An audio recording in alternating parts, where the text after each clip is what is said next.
Initiating System 1.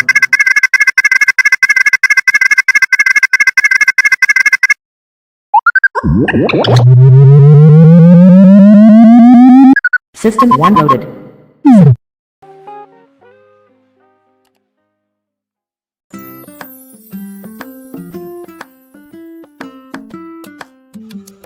Selamat pagi, perkenalkan nama saya Yogi Tua Dionisius Tanggang. Saya mahasiswa dari Sekolah Tinggi Olahraga dan Kesehatan Binaguna. Nomor induk mahasiswa saya 1903 10087.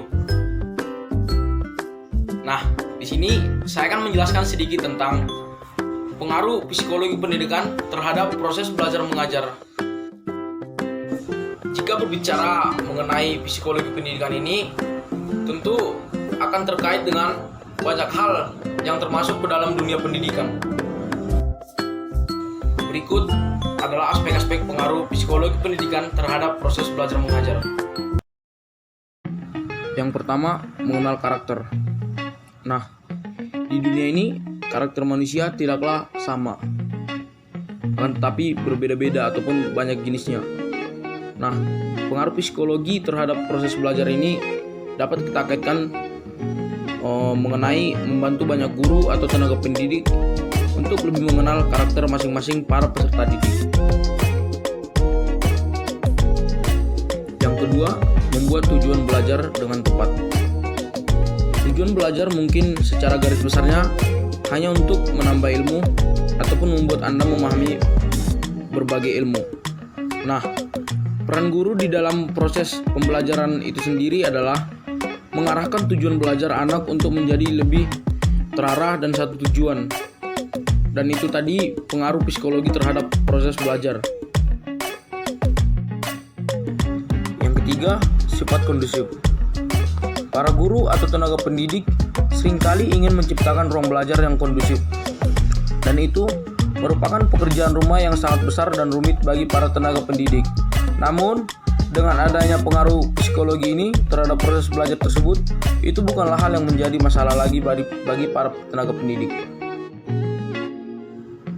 Yang keempat, sesuai target.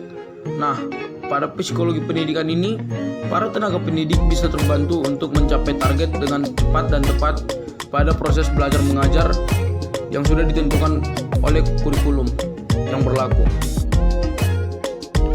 Yang kelima, lebih menyenangkan. Dalam membuat anak didik duduk diam dalam proses belajar adalah hal yang sulit bagi guru ataupun tenaga pendidik. Namun, itu dapat dilaksanakan dengan memberikan pembelajaran yang menyenangkan. Nah, disinilah pengaruh psikologi pendidikan dalam proses belajar itu berlaku.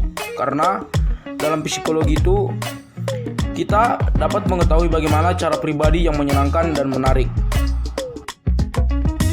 Yang keenam, tercatat dan terarsip. Nah, di sini ada kata tercatat dan terarsip. Mungkin ini lebih terarah kepada guru ataupun tenaga pendidiknya, di mana mereka yang menggunakan sistem psikologi pendidikan terbiasa dengan kata observasi, sehingga para tenaga pendidik tersebut tidak sembarang dalam menilai anak-anak secara acak. Yang ketujuh, lebih memahami. Nah, di sini membuat anak-anak ataupun peserta didik memahami materi merupakan pekerjaan terbesar pada tenaga pendidik tersebut, di mana jika hanya mengerti saja semua orang bisa melakukannya. Namun pada kata memahami ini bukanlah pekerjaan yang mudah. Yang kedelapan, moral dan material. Ketika Anda mempelajari psikologi pendidikan, maka Anda akan mengerti bahwa proses belajar bukan soal matematika, IPA, IPS, atau jenis lainnya saja. Namun, terlebih pada moral dan juga material, di mana keduanya harus bisa saling melengkapi. Moral mungkin tidak memiliki mata pelajaran pastinya, namun Anda bisa menyelipkannya dalam setiap proses belajar mengajar. Sekian video yang dapat saya perbuat dalam materi pengaruh psikologi pendidikan terhadap proses belajar mengajar. Sekian dan terima kasih.